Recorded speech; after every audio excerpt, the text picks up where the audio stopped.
Previously on Homemade Math. Paano kapag hindi na? Tulad ng nakikita nyo sa screen. Itong nakikita nyo ay hindi na second order linear homogeneous. Ibig sabihin, hindi na pwede lahat ng tinuro ko. Ano ang pwede kong susunod na gagawin? Diyan na papasok yung Laplace transformation. Paano kapag hindi na second order linear DE yung isasolve ko?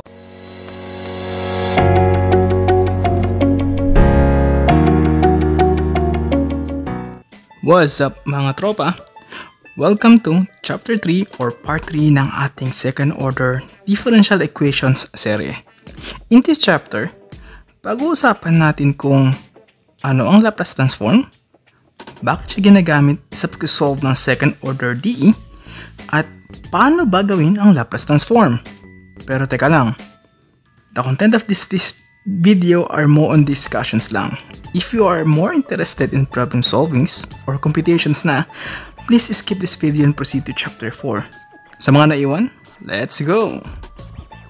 Ano ang Laplace transform? Nagbigay muna ako ng context. It is safe to say na may experience ka na sa math. Alam mo na yung basic steps at ang mga rules sa problem solving.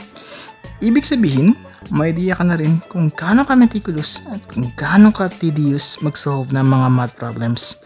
I'm sure that you have your own fair share of math problems with really long solutions, but unfortunately, there are more complicated math problems. Nakita mo naman sa chapter 2.5, diba? Kumusta naman yan? Now, here comes the integral transform. Ang integral transform ay isang powerful tool na ginagamit sa mathematics para mag-solve ng mga komplikadong equations. Ang mga kilalang integral transform na encounter ko rin ay sila Fourier transform at yung topic natin ngayon, si Laplace transform.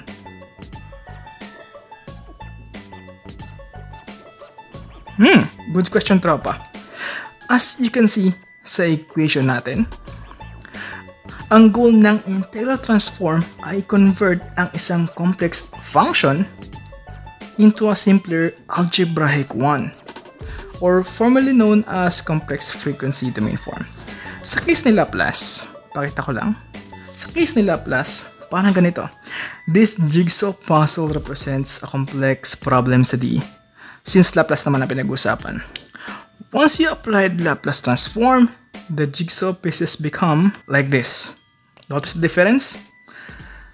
Dahil mas naging simple ang image, mas madali na siyang buuin kasi mas madali natin nakikita yung parts na dapat magsama.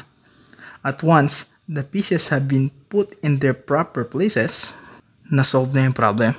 Which begs the next question. Paano? Paano nagawin ang Laplace transform at paano siya ginagamit to solve DE?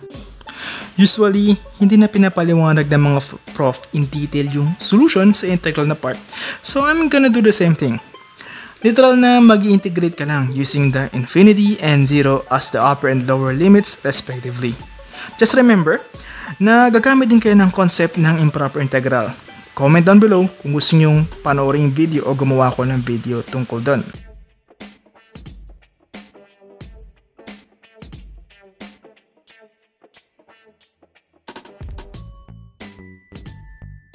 Kung nakukuha mong sagot, ang kanyang Laplace form ang tinatawag na Laplace domain representation. Most textbooks transform some common functions using DE para hindi na mahirapan ng estudyante. At least in my class, hinahayaan ko na yung mga estudyanteng gumamit ng table. Here's a list of common DE functions and the respective Laplace transforms. Oh, kaya dumali. Take a screenshot, gagamitin natin to sa computation sa chapter 5. Nagkaroon din ng Laplace transform ang second order DE as you can see on this table. Screenshot ko na rin. Now, para mas magets ng lahat, gamitin natin tong last sample na ginamit ko from chapter 5. I-solve natin. Pero bagong lahat, inom ka muna ng tubig. If ready ka na sa computation, visit chapter 4 para ready na kayo. See you!